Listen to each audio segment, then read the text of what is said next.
Today, tuturuan ko po kayo kung paano po gumawa ng snowman. So, let's go!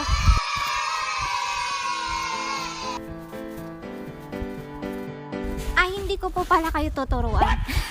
Hindi pala ako marunong. Pero let's try to do snowman. Sabi ah.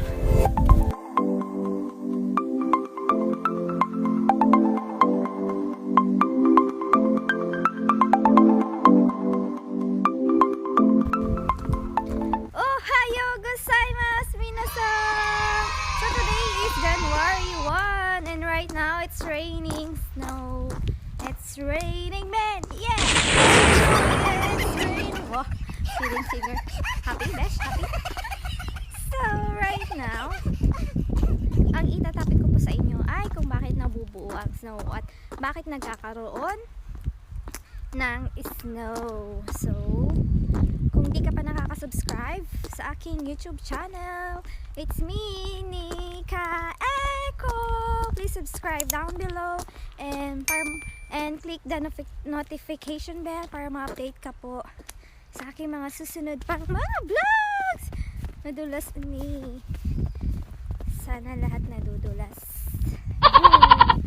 Woohoo! We're now here.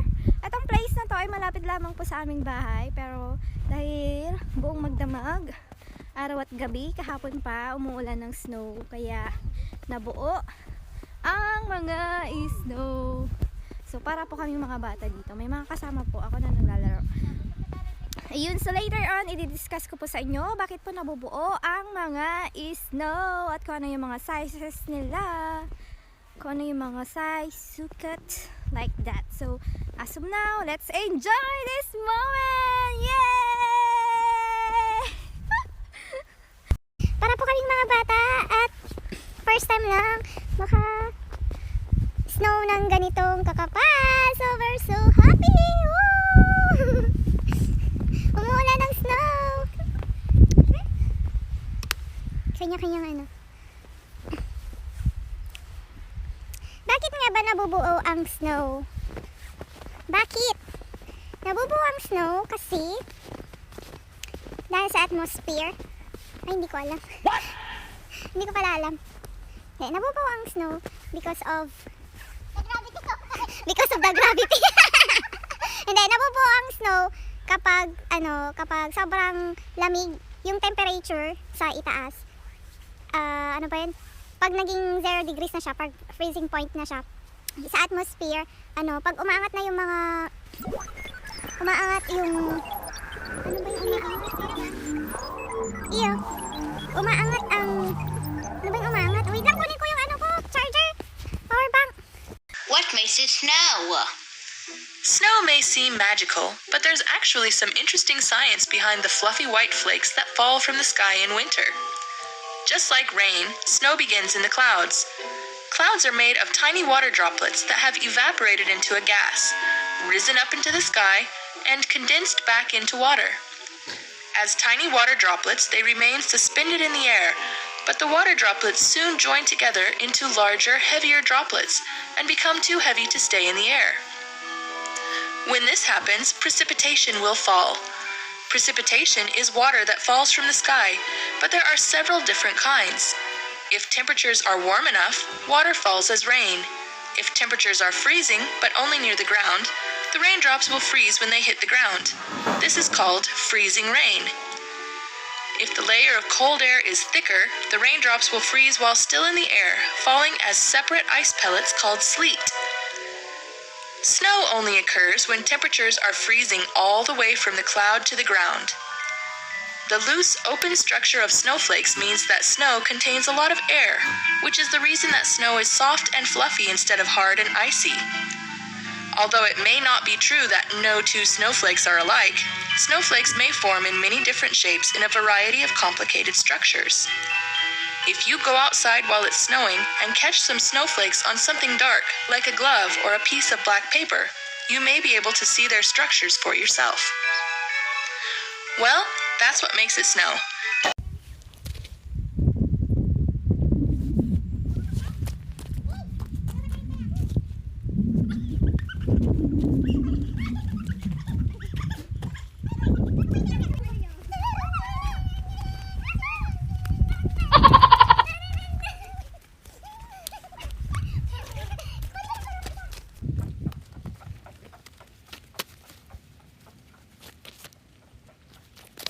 ay gagawa po ng snowman.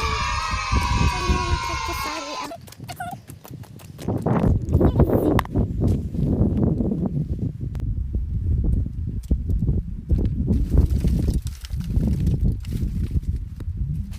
Tuturuan ko po kayo kung paano gumawa ng snowman.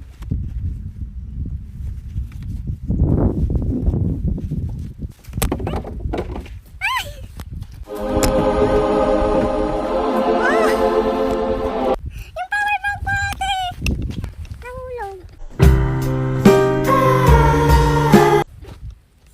Saan bagsak nun? Pasok ka sa ano? Diyan sa may yero.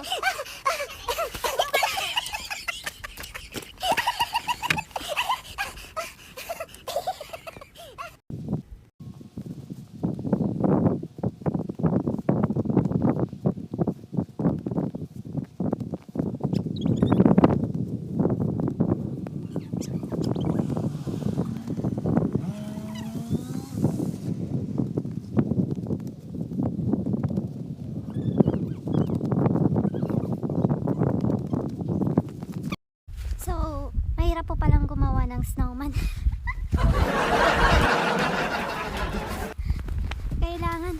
Kailangan marunong kang maghakot.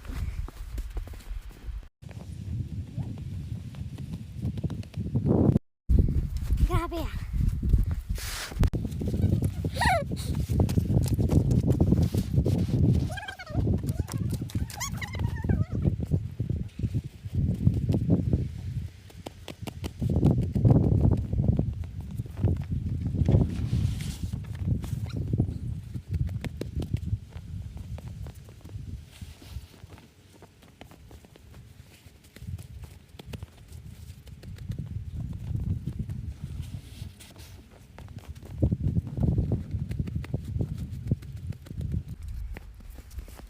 Guys, dugot pawis po ang inilalaan ko. Ang hirap pala talaga gumawa ng snowman kapag mag-isa ka lang.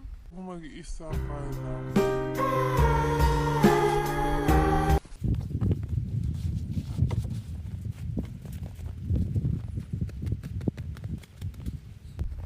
Malapit na siya mabuo!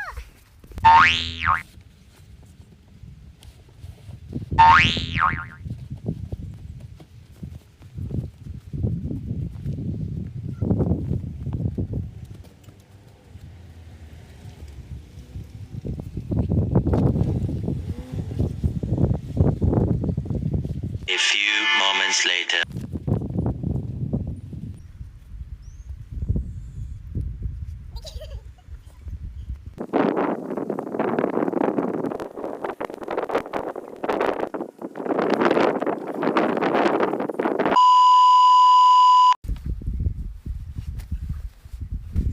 So guys, ang kinalabasan po ng ating snowman ay Snow Girl.